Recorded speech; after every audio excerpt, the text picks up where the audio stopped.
We shall try and see how to sketch transformations of the root function. So we have two generating functions here. We have the first one, f of x is equal to root x, and we need to know its graph.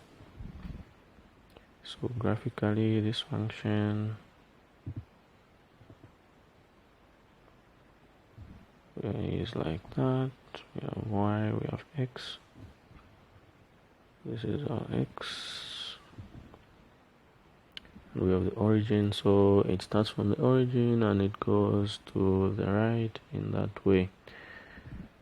And then we have f of x, which is the same function but the negative one. So we have minus of the square root of x.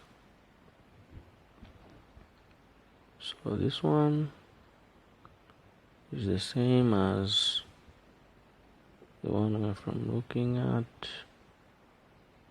So that is our x. So this one goes down like that, okay, from the origin.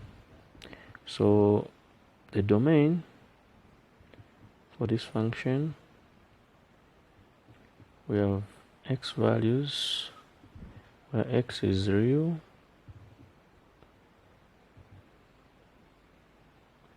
and x is strictly greater or equal to 0, since our function is defined starting from the x point on the origin all the way up to positive infinity. It is not defined for x values less than 0, since we don't have the graph in that region. So that is our domain. Now the range,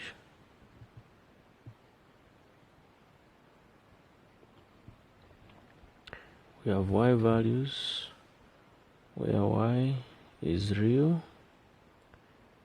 and y again is greater or equal to 0, since we have y values from 0 going up defining our function.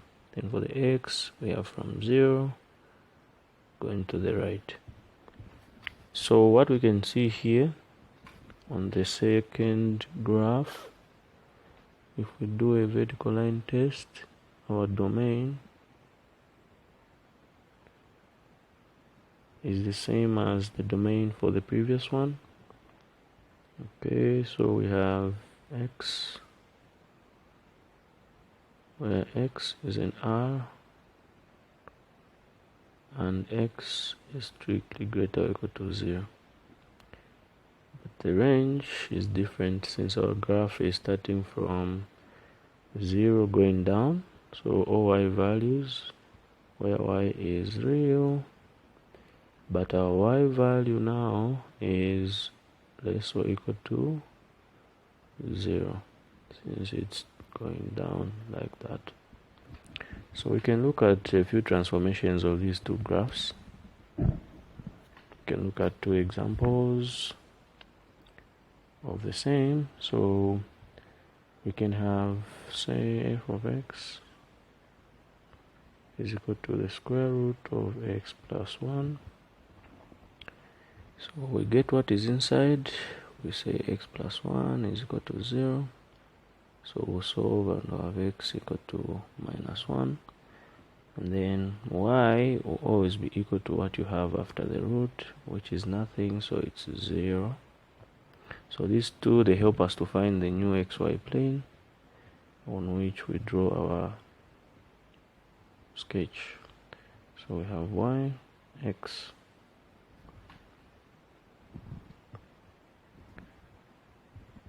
So this is our x. This is our origin. And then we label our two original axes. So the first one here, the x-axis, this is the line y equal to 0. And the y-axis is the line x equal to 0. So we now draw the new xy plane. So we have y equal to 0, which is the x-axis, meaning it hasn't changed. Then we have x equal to negative 1, which has changed since the original is x equal to 0. So negative 1 on the x-axis is on the left of 0, so we have -1, and draw our new y-axis. So this is the line x equal to -1. Then we now sketch the graph that we know in the new xy plane. So this is our new origin, therefore our graph will start from there, going to the right. That is our graph. So we can try to figure out what this point is. So that point will be at the point where our x value is 0. So if our x value is 0, we have f at 0 being equal to the square root of 1, which is simply 1. So that is the point 0, 1, which is 1 there. Then we can find the domain. So the domain for this function, it's x values where my x is real, so these have to be there by default. And then for the condition, you need to check the graph. So for the graph, we are starting from -1 on the x values going to the right. That's where the graph is going. So my graph is for x values such that x is greater or equal to -1. And then the range here, I'm going to have y values where my y value is real, and my y now is greater or equal to 0.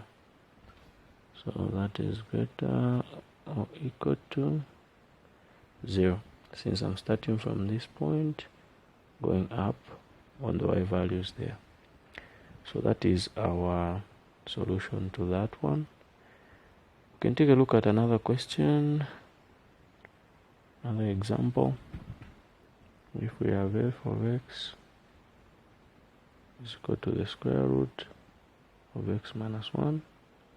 So this one is the same as the previous one, just that we are now having a horizontal shift to the right. So if we get what is inside, we have x minus 1, we equate it to 0, so x is equal to 1, and then y is equal to 0, since after the root we don't have anything. So we can write our original xy plane. This is 0.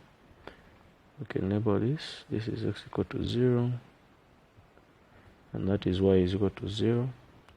So from here, we now draw our new xy plane. So x is equal to 1 is our new y-axis. So we have 1 there, and we'll draw like that. This is x equal to 1. Then y equal to 0 hasn't changed. So our new origin is here, because our new xy plane will be this one. So our graph will start from there, going to the right. So our domain, okay, so here as we can see, just as a side point, our graph is not crossing the original y-axis. So if it's not crossing, if we try to put x equal to 0, we won't get a real value. As we can see, if you put x is equal to 0 here, you get square root of -1, which is imaginary. That is why our graph is not crossing the y-axis, and it explains graphically and also algebraically why that is the case. So our domain,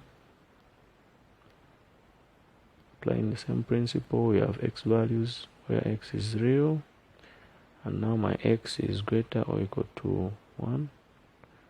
Our range is y values where y is real and y is greater or equal to 0, since my graph is up, starting from the original x-axis. We can look at an example now where we are moving our graph a little bit vertically. So f of x, for example, is equal to the square root of x plus 3. and then we have minus 2. So here we get what is inside. We have x plus 3, and we'll say this is equal to 0. So our x is equal to negative 3. Okay, and then our y here is equal to negative 2. We'll do the same. So we're going to have y, x, this is x is equal to 0, and this is y is equal to 0. This is the origin. Now we have x is equal to negative 3, so we can say this is our negative 3.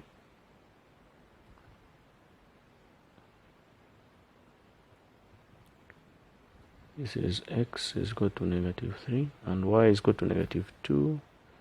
Can be down here.